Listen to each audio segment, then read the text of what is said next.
Galerinha, então vamos lá. O foco dessa semana, né, com base até no que foi dito no conselho, né, a gente às vezes deixar os assuntos mais teórico-críticos da Escola Frankfurt, a situação social e política, a gente vai falar também, às vezes, uma vezinha por mês, sobre um conteúdo literário, né, mas que a gente vai ver que tem a ver com o projeto de vida. Hoje nós vamos falar aí um pouquinho, de maneira singela, sobre Clarice Lispector, né? Essa grande escritora que não nasceu aqui no Brasil, tá certo? Ela é da Ucrânia.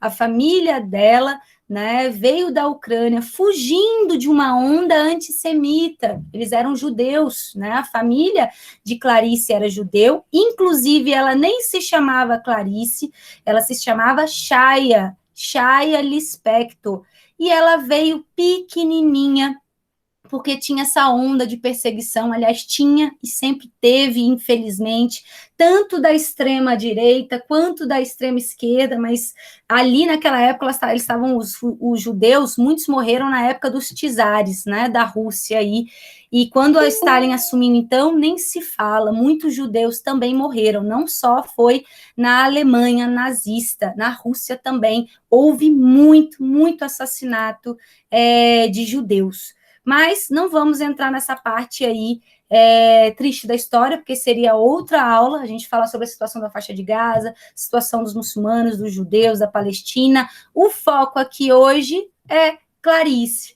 Então, professora, ela se considerava da Ucrânia? Não, galera. Clarice vai dizer, até numa frase bem conhecida, ela vai dizer que nunca se sentiu pertencente à Ucrânia, inclusive porque ela dizia que ela sempre esteve no colo na Ucrânia, ela nunca pisou os pés na Ucrânia. O que ela vai dizer? Ela saiu pequena. Ela, com 2 anos, mais ou menos, chega aqui no Brasil, chega no Nordeste. Aí vai passar um tempo em Maceió, né? E aí, em seguida, a família dela vai para onde? Vai parar em Recife, no Pernambuco, em Pernambuco. Professora, em que fase do modernismo aí a universidade pode nos cobrar? A gente sabe que tem a primeira fase, a segunda fase, a terceira, né? Mário de Andrade, Oswaldo de Andrade. Ela pertenceu ao que é a terceira fase do modernismo, a geração de 45. Então, vamos entender um pouquinho o contexto. Bem rapidamente aqui, a gente já viu que o seu nome judeu era Shaya, que significava vida, e os pais decidiram mudar por segurança e colocaram o nome aí de Clarice Lispector, tá certo? Assim como mudou o nome da irmã. E ela, quais que vão ser as características principais aí de Clarice, professora? O que nós vamos estudar basicamente hoje, né? Ainda que de maneira curtinha, nós vamos entender, já eu volto no slide, o que é intimismo. Nesse encontro, a gente vai ter que entender um pouquinho o que é intimismo, o que é epifania, o que é fluxo de consciência, e ver um pouquinho também da onde surgiu, né, esse termo, né, esse lado da mente aí, esse estudo do inconsciente, e o que Freud tem a ver aí com a forma literária de ser de Clarice. Tá bom? Então, aqui nesse slide, vai falar aqui que vocês vão ler essa semana, né? Que ela nasceu na Ucrânia, que ela foi perseguida, né? Na época aí, os judeus, que ela foi parar, né? No Brasil. Vai falar que ela tem uma linguagem extremamente poética.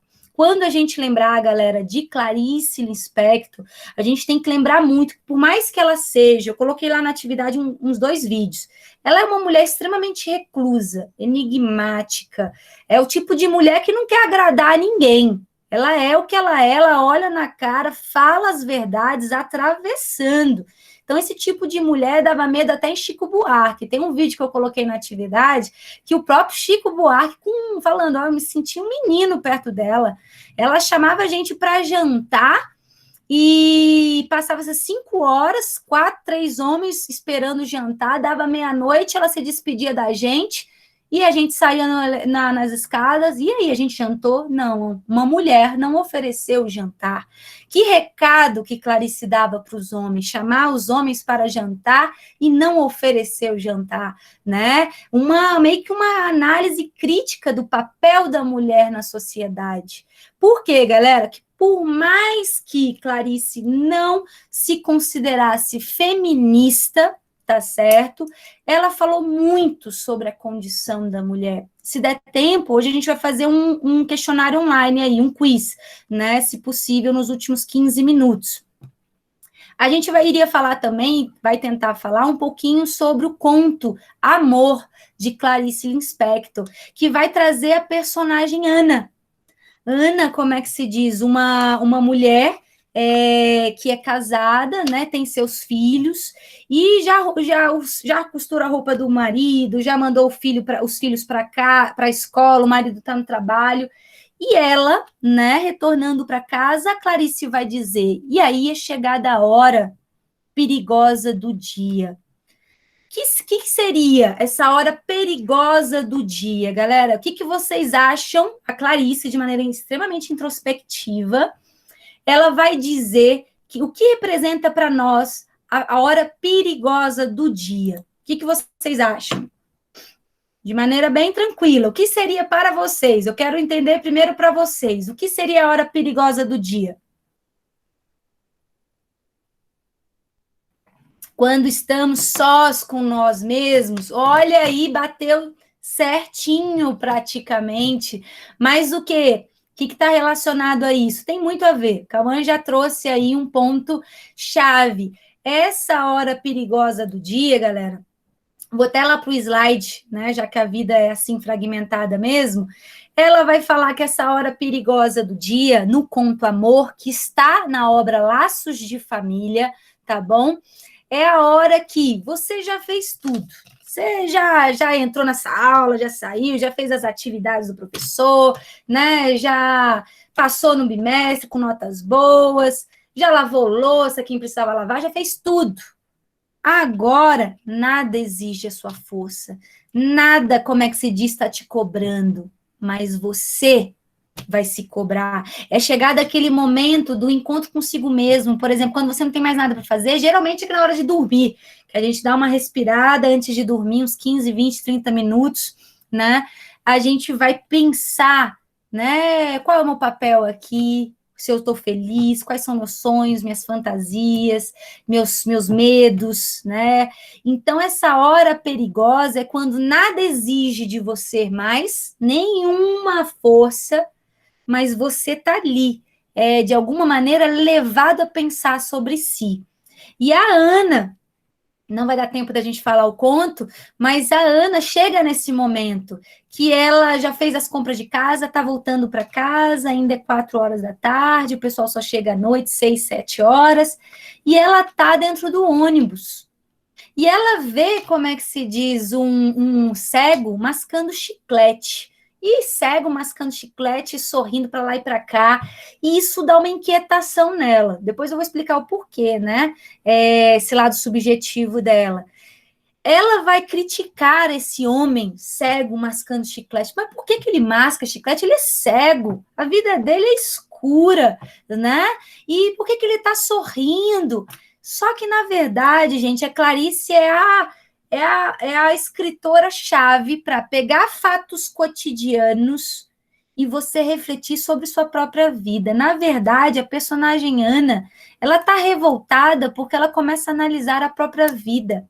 Será que esse cego não sou eu? Estou casada? Será que esse casamento me faz feliz? Ou eu, de maneira automática, como aquele ser humano que está mascando chiclete cego, faz as coisas, lava a louça, costura, né? Até a forma de fazer sexo, tudo é de maneira automática. Ela vai pensar, será que eu sou muito diferente daquele ali que não percebe muito a realidade, mas está feliz? E ela vai colocar para jogo também, mas eu amo meus filhos, amo, mas a que ponto eu deixei a minha liberdade, meu eu mulher feminino, mais livre? Será que existe ainda dentro dessa mulher casada Então, por isso que esses contos e esses ensaios que ela vai começar, gente, desde cedo, desde menina. Galera, Clarice Lispector, ela vai fazer direito, né? Só que ela, desde cedo, ela vai perceber que tem um tino para literatura, que tem a escrita no coração. Aliás, com 12 anos, ela tentou escrever contos e mandar para a revista.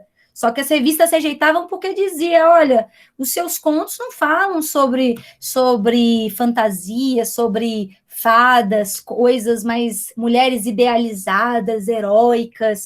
Não, você fala fato muito muito seco, muito cotidiano sobre o sentir humano. E isso dava um incômodo.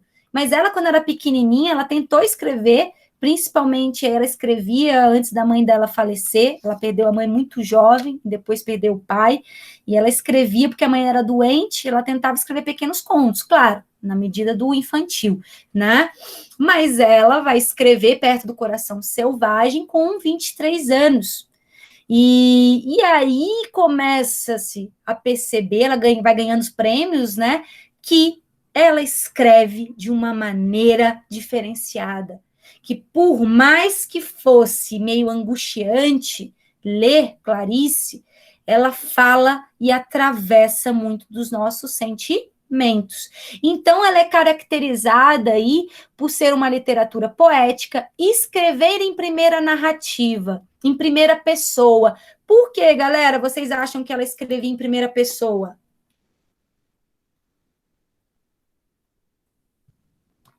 O que vocês acham? Porque na maior parte da escrita dela, ela escrevia muito em primeira pessoa. Esse eu, né? Esses personagens sempre era o quê? Esse eu. Uma análise própria, é como se ela estivesse escrevendo o que ela pensa sobre ela mesma, tem a ver também, mas o que? Diferentemente, assim, sei lá, da UNB pedindo para nós, escreva um texto dissertativo, argumentativo, tem um olhar mais distante. Se alguém joga um eu, acabou, leva zero. Leva zero. Pedir o texto dissertativo argumentativo, não joga um nós, não joga um eu, não joga um sentimento lá que o negócio fica feio para vocês, né? Mas, diferentemente dela, deixa eu ver, para dar um sentimento de identificação, né?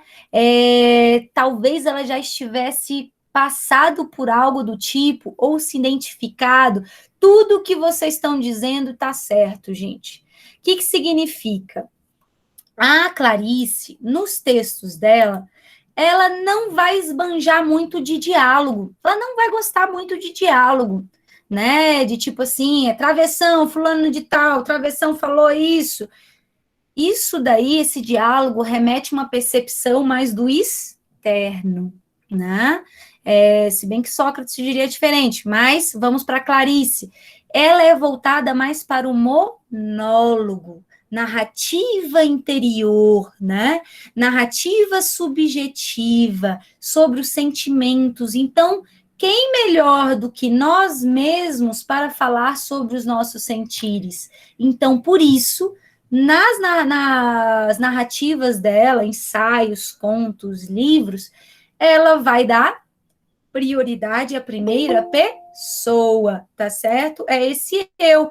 Até porque, gente, ela vai contextualizar, assim, conforme aí a Bruna tá falando, ela vai contextualizar os sofrimentos dela. A vida dela não foi fácil, perder uma mãe, perder um pai, ser judia, ser fugida. Tem teorias de que a mãe dela foi abusada por soldados, pegou sífilis, né? Pegou algumas doenças, inclusive foi uma das causas da morte. Isso tudo ela vai transparecer de modo indireto, claro, nas suas personagens, tá certo? Então, ela vai ter frases como: liberdade é pouco, o que eu desejo ainda não tem nome. Ela vai ter, então, ser conhecida como uma literatura, ela vai abrir aí a literatura intimista, né? O que seria isso, professor? Está falando de intimismo? Vamos lá para intimismo, então, já que a gente tem 4 conceitos que precisamos entender. Intimismo, quando a gente vai num bar, Aí alguém culto sempre fala, meus amigos, ai, que bar intimista, agora não, 2 anos, né, atrás, que bar intimista. O que significa isso? Para a gente não ficar boiando mais, né? Um bar intimista, que, agora voltando para o movimento literário, é um bar que traz, assim, fala sobre os sentimentos, tem algo mais sobre a personalidade, provavelmente vai ter um quadro aí com esse cabide de roupas, né, que mostra o coração, a dor, muita poesia, provavelmente vai ser um lugar que está em construção ainda, né, tem gente que adora entrar naqueles restaurantes, coisas em construção, meio destruídas, porque remete ao quê? Remete à nossa subjetividade, sempre em construção, sempre em caos, né? Em movimentos de construção e destruição, construção e destruição. Então, professor, agora para o movimento literário, que diacho é isso? Intimismo é aquele movimento literário que prioriza os sentimentos particulares, os íntimos, pessoais, né? Vai dar prioridade a não essa visão meio que fria, estéreo, tipo notícia. Uma notícia, papapá, aconteceu isso, na Índia 4.500 pessoas morreram ontem, não. Né? O movimento intimista vai trazer as dores, vai trazer as epifanias, que já eu vou estar dizendo. O que seria, né, essa epifania? Seria, todos nós já devemos vivenciar, daqui a pouco eu volto, né? Essa epifania seria o quê, professora? Tem a ver com intimismo? Tem. Se intimismo é um movimento literário que expressa os sentis, vamos lá ver o chat aqui. Uai. Cauã, diga. Pode falar.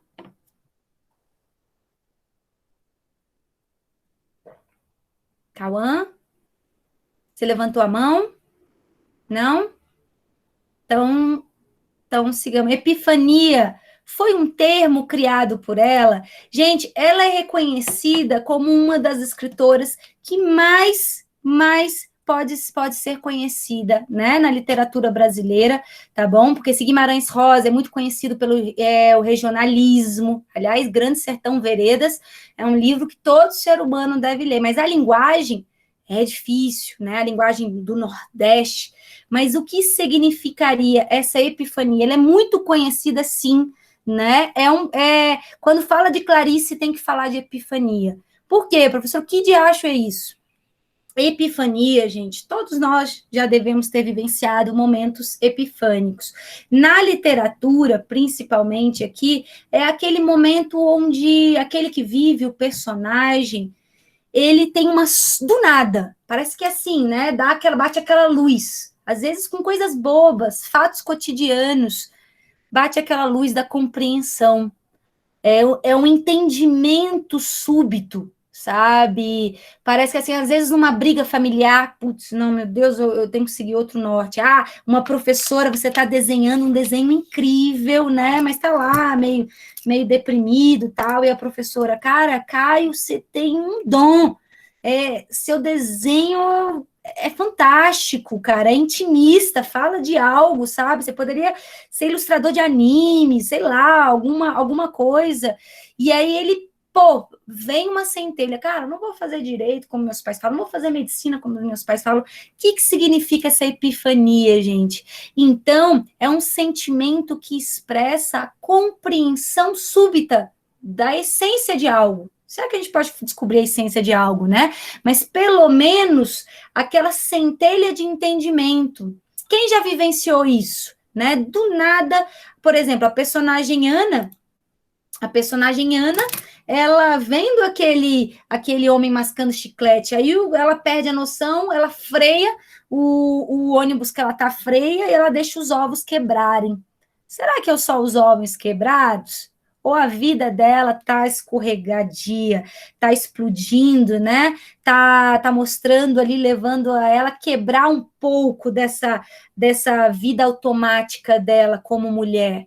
Quem já viveu aí, gente, determinadas epifanias?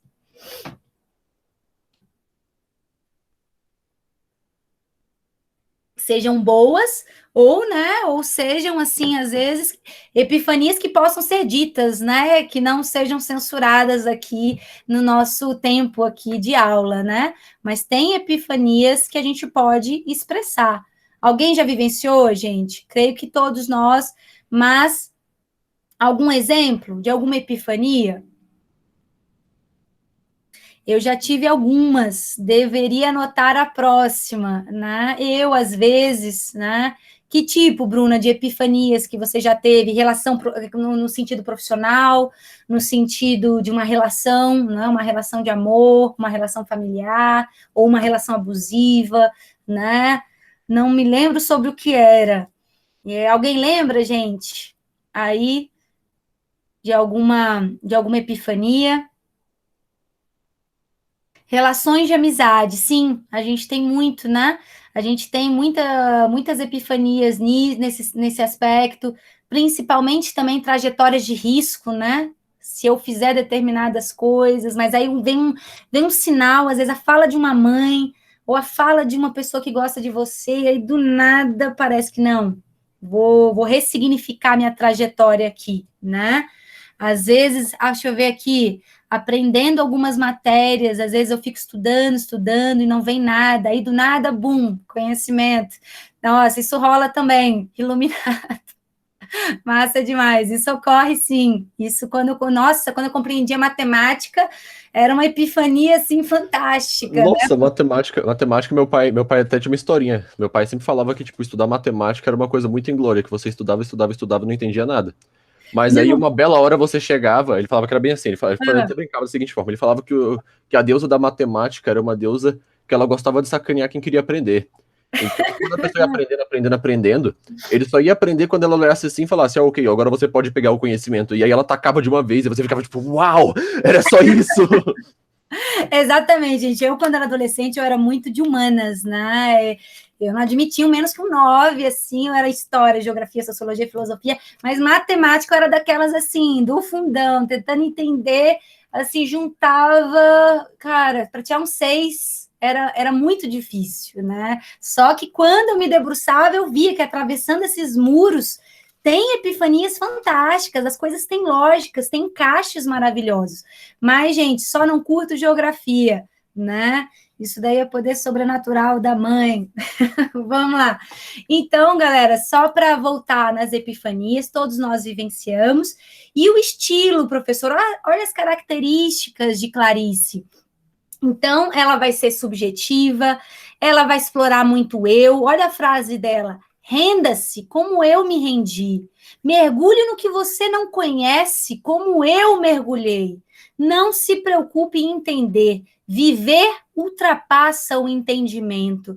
Cara, ela usa inúmeras figuras de linguagem cabulosas, assim, mas coisas simples. Por exemplo, ela fala que ela devia escrever, ela não se considerava uma profissional escritora mesmo, ela se considerava amadora. Veja, a Clarice é amadora, mas ela dizia assim: que se eu não escrevesse,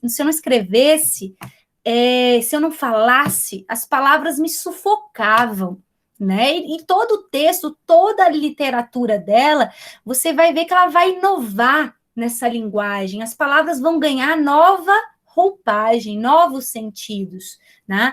Mas voltando, então entenderam, galera, tranquilo que é epifania? Tá tranquilo? Intimismo também. Agora a gente vai ter que falar um pouquinho, né, sobre de maneira bem sutil, porque isso daria outras aulas, falar sobre inconsciente, né? Pô, professora, olha essa ilha aí. Quando a gente olha essa ilha, a gente imagina muito a mente, né? Se a mente fosse, por exemplo, um iceberg, a pontinha só do iceberg que seria a nossa consciência.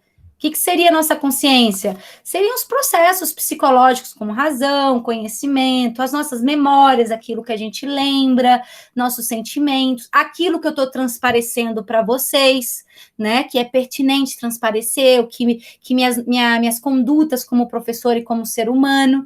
Mas, professora, existe algo mais dentro de nós? Sim, muito mais. né? A nossa consciência é a ponta do iceberg. A gente sabe que o iceberg, lá no fundo, é muito gigantesco, é muito maior. Seria aí o nosso pré-consciente, que a gente não vai entrar tanto hoje, mas seria o nosso inconsciente. Quando a gente está... nós estamos dormindo, nós não estamos conscientes, de modo geral, nós estamos inconscientes, né? Quando, por exemplo, eu não lembro... Cara, professora, você falou de uma palavra, vou fazer o questionário agora, não sei o que você falou. Cara, ou está ali na zona do pré-consciente, ou vai daqui a pouquinho. Se for chato, então, o negócio vai lá para o inconsciente. Se for traumatizante, então, na primeira infância, vai estar lá no inconsciente. Vai estar lá no parte do fundo da nossa mente. Mas onde que surgiu esse termo, professora? Se antigamente... a gente concebia muito o papel da consciência. A consciência tem o papel principal nas nossas condutas, nos nossos desejos, nos nossos sentires, na nossa ética e moralidade. Galera, vai vir um cara humano para falar simplesmente, tá tudo equivocado isso daí. Já vou te falar logo. O Sigmund Freud, tá certo? Pensar do austríaco, neurologista aí, ele vai falar, cara, desmancha essa ideia, o inconsciente. Existe uma zona mais profunda da nossa mente, que às vezes parece esconder a nossa vida de nós mesmos, que tem mais força que a nossa consciência. Isso foi um auê na época, que é isso? Essa psicanálise, porque ele vai ser o pai da psicanálise, né? Se hoje a gente tem muito preconceito com a psicanálise, imagine, né, em 1900. Imagine, né? Porque não era reconhecida e até hoje ainda não é reconhecida 100% como ciência. E ele falando que existe sim um estudo da mente necessário que vai mostrar que o inconsciente rege, comanda as nossas normas de conduta, que a depender lá na primeira infância, nós somos adultos, nós somos hoje o que a nossa primeira infância vivenciou. Nossos traumas, nossa acolhida, nossas afeições, a forma como nossos pais se posicionaram, né? A moralidade vivenciada naquele cenário familiar ou histórico. Então, a nossa subjetividade é igual a uma subjetividade de uma adolescente que está lá na faixa de Gaza? Não, né? Um contexto completamente desconstrutivo, violento, abusivo, de guerra, né? Vai estar formando o inconsciente, muitas vezes, assim, com traumas que eles nem vai saber o porquê na adolescência. Então, vem Freud para falar, o inconsciente, o estudo do inconsciente é fundamental, anotar os nossos sonhos é fundamental, porque os nossos sonhos, por mais loucos e fragmentados que pareçam, é a representação muito mais próxima que a gente tem do que passa no nosso inconsciente, são os nossos sonhos. Por isso que a gente, às vezes, você acorda 2 minutos, caraca, velho, eu sei que eu sonhei algo, mas... fugiu da mente, não fugiu, voltou para o inconsciente. Mas se tu anotar teu sonho e falar com alguém, você vai lembrar, cara, umas 10 vezes mais de chance de você nunca esquecer esse sonho, se você trazer, materializar essa fala do sonho. Mas isso até por uma questão de defesa do organismo, que eu não vou falar agora, mas muitas vezes a nossa consciência, para não sobrecarregar a nossa vida, em muitos aspectos, os sonhos, por ser tão bárbaro, irracional, e fantasias completamente, assim, que se dizem equivocadas, mas falam muito da gente, a consciência fala, cara, joga esse liquidificador, essa vitamina maluca para o fundo da mente. Porque o cara tem que lidar com a prova de filosofia, com a prova de matemática, não tem que lidar com tanta coisa primitiva, tanta coisa bárbara que passa, sim, galera, na nossa mente. Então, Freud foi considerado aí o pai da psicanálise. Ai, professora, não vou se me aprofundar nisso? Não vou, a gente pode tirar um dia para falar sobre psicanálise, tá? Mas eu trouxe só um slide para vocês terem uma ideia de como que ele vai separar o nosso inconsciente, o nosso lado instintivo, dos desejos, das nossas fantasias, a regra de moralidade da família. Isso aí, quem quiser ler, tá valendo. A atividade, eu não coloquei atividades desse slide, mas porque eu acho que vale uma outra aula sobre isso. Pô, professora, Mas e aí? O que tem a ver, né? O estudo aí desse inconsciente com o fluxo de consciência da Clarice. Gente, a gente vai ver aqui que muito da nossa sociedade, principalmente a sociedade ocidental, ela não tira muito tempo para fazer esse autoconhecimento. É quase piega falar que vai fazer uma meditação. Que meditação, né? Estudar o budismo, entender um pouco mais sobre si, ficar mais introspectivo. É quase como se fosse assim, o jovem sofre bullying, né? Se for mais introspectivo. Mas na sociedade oriental, a gente pode perceber que ainda assim, olhe lá que está se revendo pelo modo produtivista de ser, essa energia mais introspectiva ainda tem uma essência muito boa lá. Meditação a gente vê muito, por isso que a gente pode perceber muitas vezes que a idade das pessoas, né, a qualidade de vida ali no que tange, muita gente vivendo 100, cento e poucos anos, principalmente pela alimentação, mas muitos falam que é sobre essa capacidade ainda que está diminuindo de realizar esse movimento de autoconhecimento, né? E aí, professor, o que tem a ver com Clarice? Tem tudo a ver, porque ela vai dizer que a literatura precisa resgatar esse movimento mais introspectivo, esse movimento mais de silenciar para fora, né? E se permitir dialogar consigo mesmo, através aí, claro, da vida, né, dos fatos cotidianos, mas principalmente aí com esse lado mais do fluxo de consciência. Ai, professora, o que seria esse fluxo de consciência? Só para a gente fazer o joguinho agora, galera.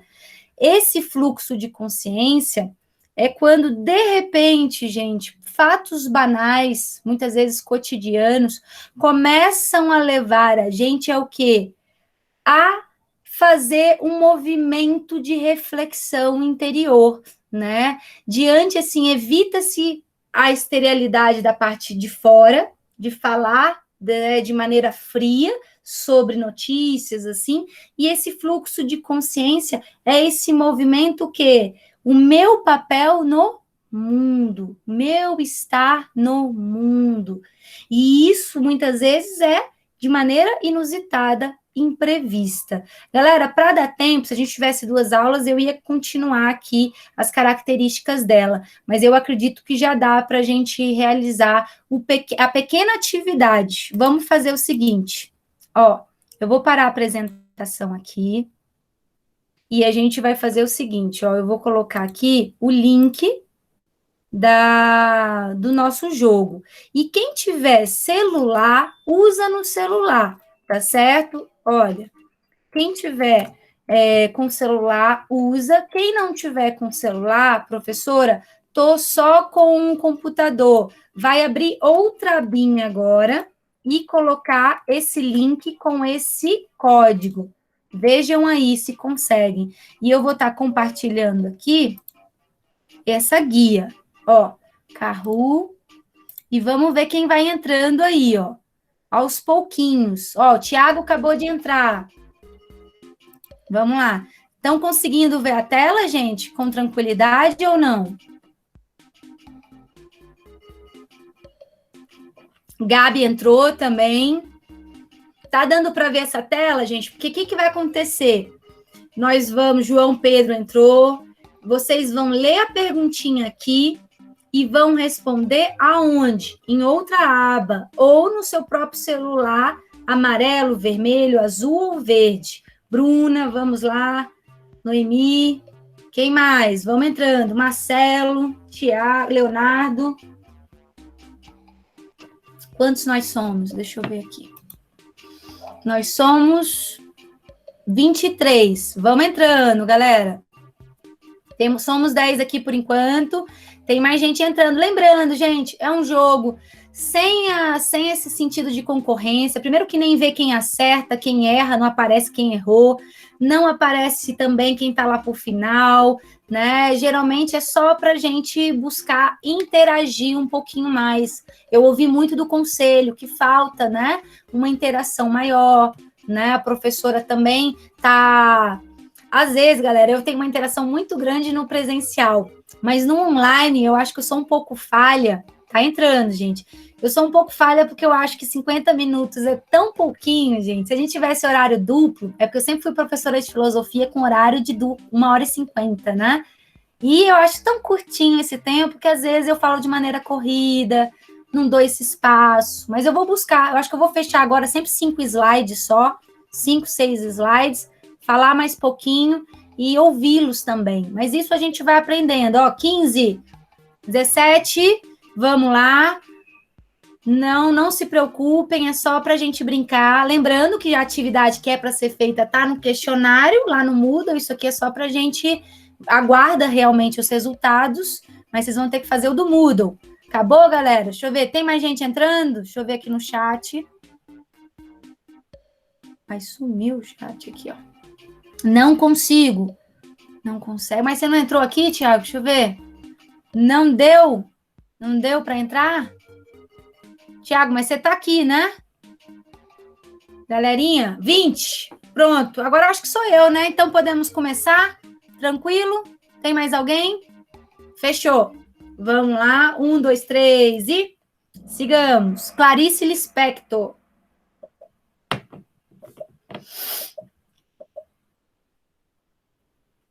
Sobre as características da obra de Clarice, é correto afirmar que a escritora nunca esteve filiada a nenhum movimento literário. Suas obras caracterizam pela exacerbação do movimento interior. Sua prosa foi marcada por temas relacionados à paisagem nordestina. Em sua obra, vemos a presença de temas como espiritualismo e orientalismo. Lembrando, gente, são questões do CEUB, da UNIEURO, de universidades particulares, porque a da UNB pega. Da UNB é mais rebuscada, ela conecta a história, conecta a literatura, e aí eu preferi pegar de universidades particulares, que é mais simplesinha, né? Mas lá no Moodle eu peguei 2 da UNB, do Enem, aliás. E, professora, você errou aqui um negocinho. Gente, não é que eu errei, estava lá no PDF as questões, aí eu tive que escrever rapidinho, por exemplo, há um tempinho atrás, aí pode ter vindo um errinho, mas o sentido a ideia tá certa, tá bom? Galera, tá faltando aí, acho que 2 pessoas, ou uma, não sei. A gente entrou, somos quanto? 20 ou 21? Vamos lá, alguém ainda não escolheu, a maioria aí acertou, exatamente, professora. Não sei o que é exacerbação, é o que ampliar, né? Ampliar, aumentar, estimular esse movimento interior. Ela visa regionalismo, orientalismo, não, galera, não fala, ela não fala também sobre paisagens do Nordeste. Sigamos. Como é que está aqui a situação? Quem que é o Kikar, Bela, Cauã, Noemi? Vamos lá. Sigamos. Sobre a obra de Clarice Lispector, é incorreto afirmar que os personagens de Clarice realizam rupturas diante de fatos imprevistos. Mesmo escrevendo sobre mulheres, ela não se considera feminista. Clarice introduziu o fluxo de consciência na literatura brasileira. Sua linguagem é permeada por neologismo e regionalismos. Vamos lá, eu falei disso daqui rapidamente. Claro, falar de maneira muito humilde, né, gente? Sigamos aí.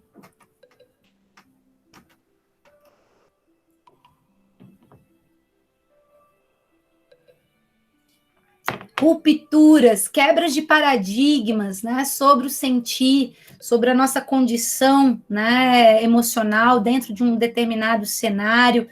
Ela trouxe muito, né, esse cenário histórico que ela vivenciou através dos seus personagens.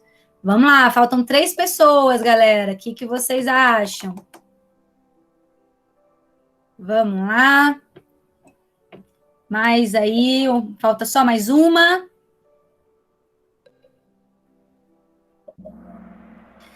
Ixi, foi bem dividido aqui, né, galerinha? Aqui tá incorreta. Ah, e que estava incorreta, gente, eu falei, quem preza mais aí regionalismo não é Clarice, né? Esse Era alguém regionalismo... Abreu. Que foi? Eu lembrei de você falando dessa parte, que você falou que os livros dele eram bem complicados, não sei o quê, por causa do regionalismo nordestino. Eu falei, não tem cara de ser ela. Não tem, gente, não tem. Ela usa de metas-linguagens, que às vezes são difíceis, mas não tem a ver com a região do país, lá do Pampas, do Nordeste, não. Não tem. Vamos lá, como é que tá aqui? Tá mudando. Car, continua. Quem é o Car, gente? Aqui só para eu Eu, saber. Eu quem, gente? Vinícius. Vinícius, Massa, Bela, Marcelo, Noemi e Ale. Vamos. Sigamos. Em seus contos, Clarice prioriza a abordagem da vida exterior, própria ou alheia, revelando sutis alternâncias da realidade. Verdadeiro ou falso?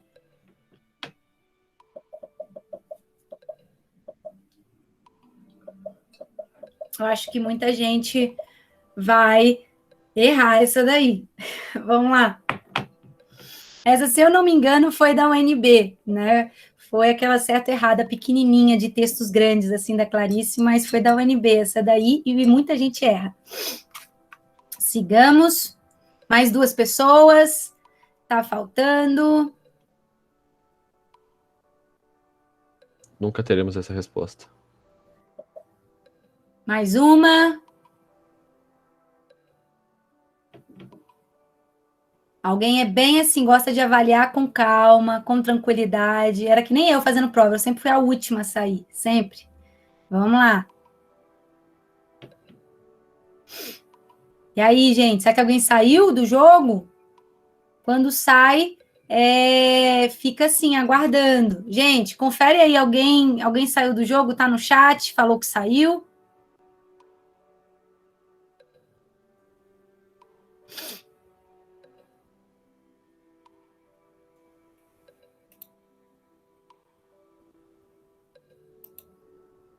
Galerinha?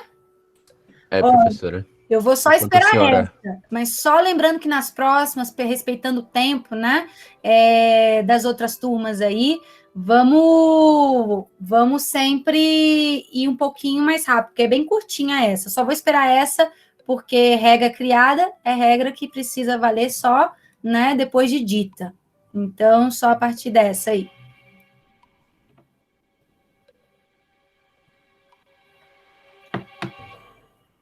Então, pronto, sigamos. Vamos lá. Ai, foi meio a meio, gente. Era falso, né? Ela não prioriza a abordagem da vida exterior. Quando vocês olharem para Clarice, olha e só pensa assim: introspecção, subjetividade, intimismo, não tem essa percepção muito da vida exterior, tá certo? Olha como é que tá aí. Marcelo tomou a frente. Eu não sei o que é esse foguinho aqui, cara. João Vitor tem a maior sequência de respostas. Vai lá. Verdadeiro ou falso? O aspecto metalinguístico está presente neste fragmento. Perdi muito tempo até aprender que não se guarda as palavras, ou as fala, ou as escreve, ou elas te sufocam. Verdadeiro ou falso? Lembrando, vamos lá. Eu vou esperar até o 19, depois eu espero mais 5 segundos e pulo. Vamos lá. Essa eu falei, gente. Até essa frase eu trouxe aí.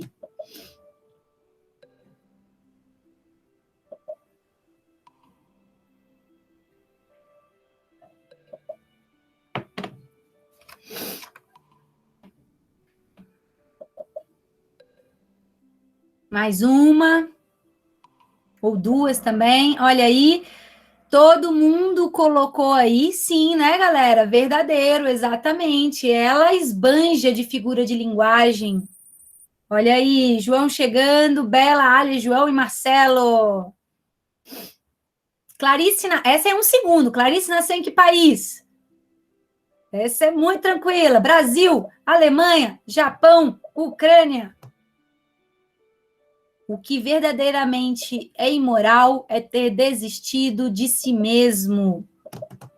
Olha lá, a Clarice quase aí passou por muita depressão também, dormiu com um cigarro na mão que se queimou toda, né? Pôs fogo no quarto, né? Mas não desistiu de si mesma, não, né? ela, tanto no sentido, né, de vida quanto simbólico aí.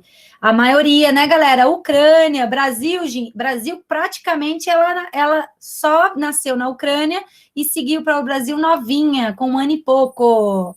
Olha aí, João Victor, vamos lá, Ale, Marcelo, Bela, e quem aqui? 4 jogadores acabam de fazer 3 sequências. Sobre Clarice, é incorreto afirmar que, de modo geral, o mundo que é retratado é o das entrelinhas, dos sussurros. Na ficção, apenas as personagens adultas têm consciência do seu interior. A família de Clarice veio para o Brasil fugindo da onda antissemitista, né? Fugindo aí por ser judia. A elaboração de uma voz narrativa peculiar, inusitada, acompanha a trajetória literária. E aí, galera, o que está incorreto nessas questões aqui?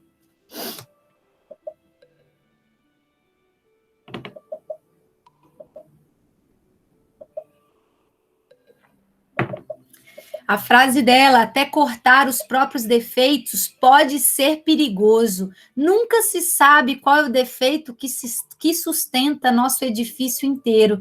É verdade, isso tem muito a ver. Às vezes às vezes uns defeitos nossos, alguém que ama a gente fala, cara, isso define muito quem você é, né?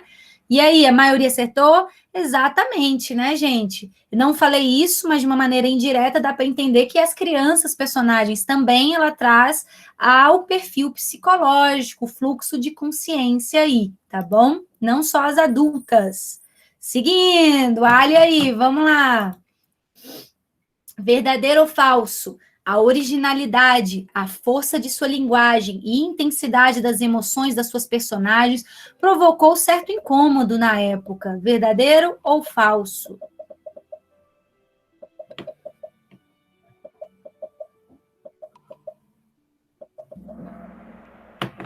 Isso, galerinha, claro. Todo mundo que é direto, que fala na cara principalmente sobre esse caos interior, vai causar um frenesi, um incômodo nos leitores. Um cara que fala, que dá muita agonia na gente também é o Hermann Hesse, tá certo? Quem quer conhecer um livro e ficar também um pouco deprimido, tem que ter cuidado até com as indicações, é o Hermann Hesse, né? Vamos lá, o Lobo da Steppe, principalmente. Epifania é a marca registrada de Clarice. Em boa parte dos seus contos, as personagens vivem um caos interior. Verdadeiro ou falso?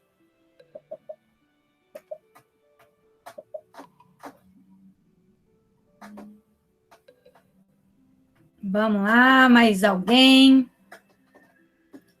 Epifania é marca registrada de Clarice.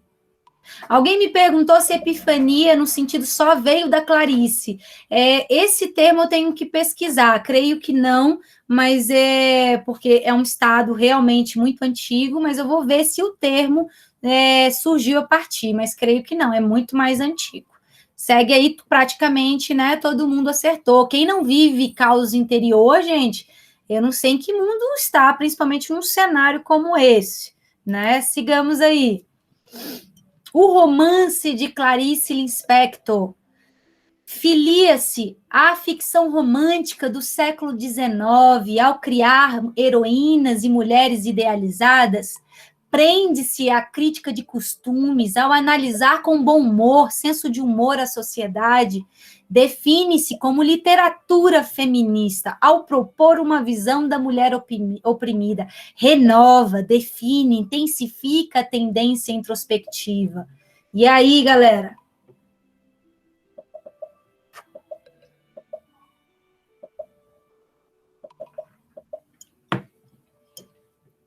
Essa aqui, quem errou uma lá atrás, também tem que ter cuidado para não errar aqui.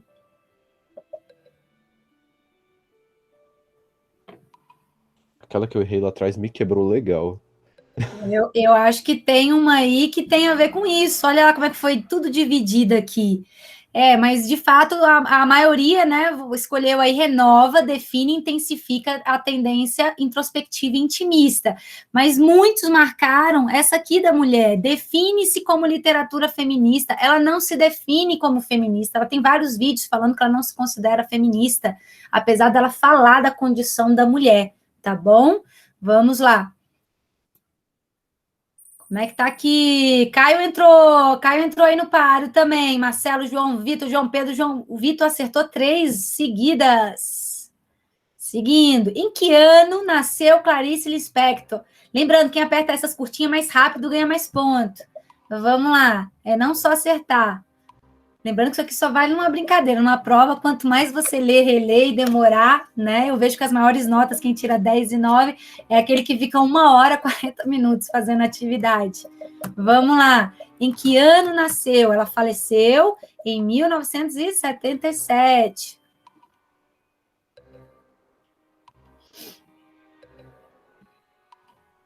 Vamos lá.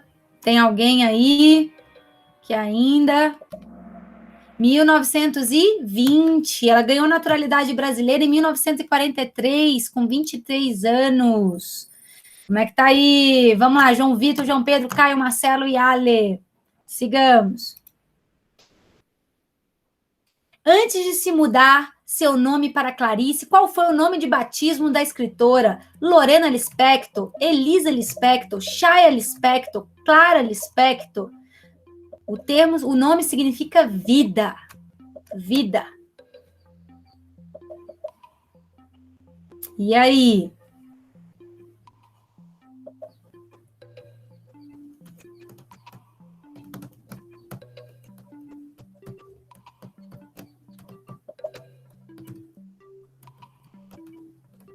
Essa eu dei até uma dica, né, gente? Aí. Você não só deu a dica, você falou o nome. Vamos lá. Aí a maioria, né, gente? Shaya, né? Shaya significa vida, ainda coloquei esse nome que nem eu sei pronunciar direito. Pinksas Nova. Eu vou ter que aprender isso daí, eu não sei. Nasceu na Ucrânia, né? Depois mudou para Clarice, por proteção também, né? Sigamos. O Conto Amor se encontra em qual obra? Eu falei. Hora da Estrela, Água Viva, Laços de Família, Um Sopro de Vida. Lembra que eu contei um pouquinho? Ana, casada, revendo sua trajetória como mulher, como mãe, A Hora Perigosa do Dia, analisando criticamente o homem que mascava chiclete cego pela sua vida automática. E aí, ela vai entrar no jardim botânico e vai ver as coisas florescendo, e aí ela pensando, né, sobre seu casamento, mas depois vai ver as coisas putrefadas, vendo as coisas negativas da sua família, Laços de Família, é o conto aí, um dos contos principais dela, 10 páginas, tá lá no Moodle, para quem quiser ler. Olha aí, mudou o perfil, João Vitor, Ale, Noemi, João Pedro e Caio, sigamos. Verdadeiro ou falso? Sua obra é conhecida pelo forte tom intimista e é inserida na primeira fase do modernismo brasileiro. Galera, vocês nem esperam eu terminar de ler. Vamos lá, sigamos. Verdadeiro ou falso?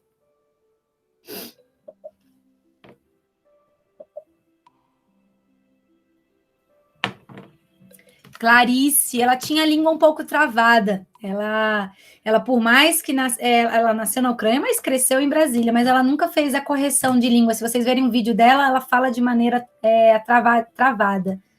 Mas o expressar dela não é travado, não, é bem fluido.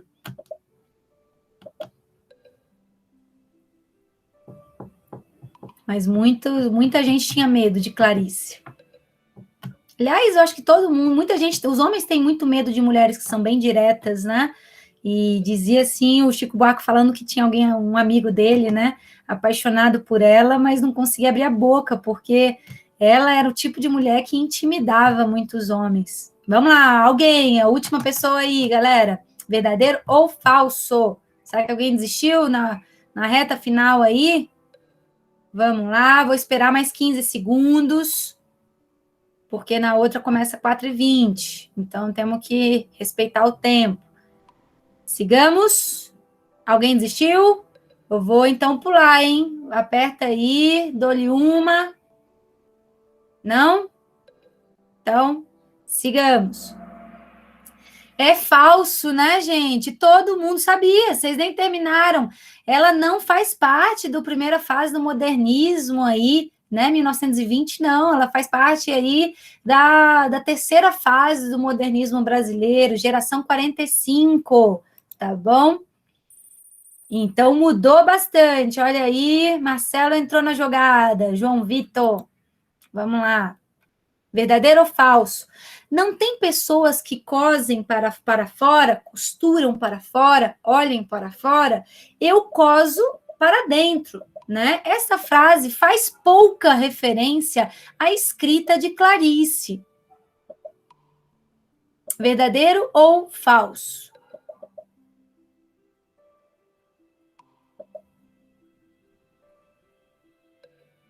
Esta frase faz pouca referência à escrita de Clarice.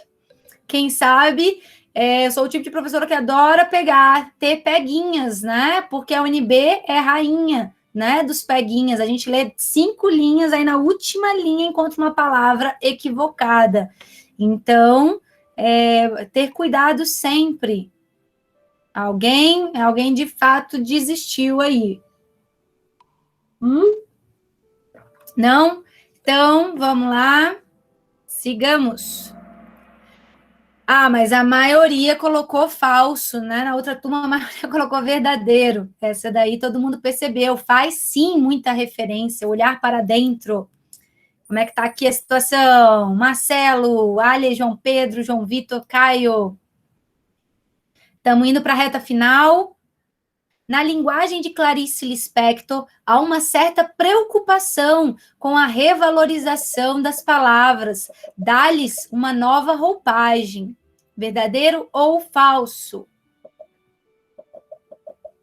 Na linguagem de Clarice, há uma certa preocupação com a revalorização das palavras, né? As palavras ganham novos significados, são ressignificadas? Será, professora?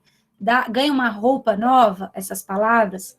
Roupa nova, né? Isso é uma figura de linguagem também, né? Ela gostava muito. E aí, como eu sei que alguém desistiu, então sigamos.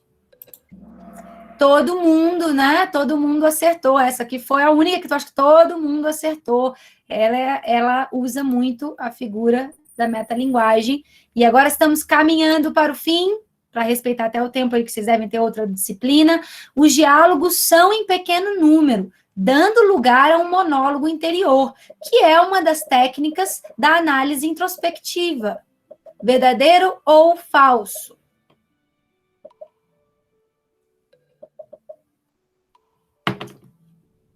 Mais 2 pessoas. Vamos lá.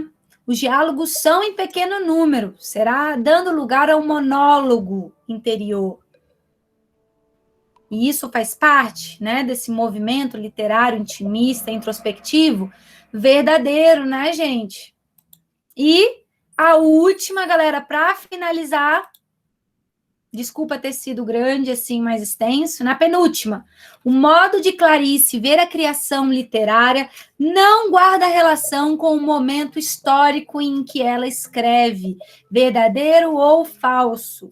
Lembrando que lá no questionário de hoje, que já vai abrir, aliás, daqui a uns 15 minutos, tem questões daqui também, né? Falso, né, gente? Uma judia que perdeu mãe, perdeu pai, que vivenciou muitos momentos de depressão, claro que esse movimento histórico aí também está ali na fala no sentido dos personagens. Olha aí! O que foi, gente? Sua obra apresenta como principal sustentáculo o questionamento do ser, o estar no mundo, o intimismo, verdadeiro ou falso? Para finalizar. E aí, galerinha?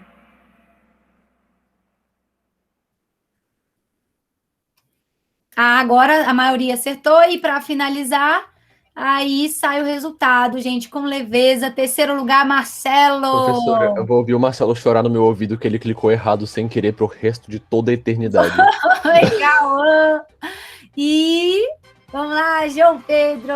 Gente, valeu. E quarto lugar, o cara aqui, Bela Vinícius. Vamos lá, gente.